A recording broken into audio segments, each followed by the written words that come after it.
Llond cys o lofnodion a chanrif o sôn am Gymru heddychlon.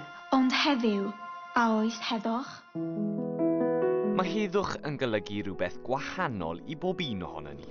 Siatw sy'n dod o ardal o'r enw Kurdistan yn y dwyrain canol ac wedi tyfu gyda ryfel, mae heddwch yn bwysig iawn iddi hi. Mae'n bobl ni eisiau wlad. Fe nes I symud yma o achos rhyfel a dwi wedi bod yn byw yma am 2 flynedd. Mae'n gwneud fi'n mor hapus fy mod I yma ac yn ddiogel. Nawr dwi'n cymryd rhan mewn neges heddwch. Bydd yn cael ei rhannu dros y byd. Bydd yn rhoi gwybod I blant bod gobaith I gyflawni heddwch dros y byd. Heddiw, mae Siatw yn rhan o gryw o ferched sy'n rannu neges yr Urdd ar ôl gweithio arni gyda'i gilydd.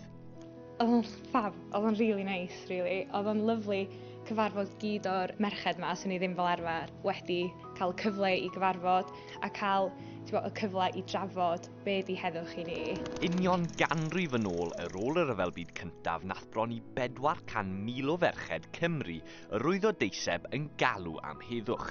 Dyma sydd wedi ysbrydoli'r merched heddi, ac bod y ryfeloedd yn wahanol, yr un yw'r neges. Bale, lychwysio wystieg da. Ac mae wedi cael ei chyfieithu I 65 o ieithoedd gan gynnwys Cwrdeg.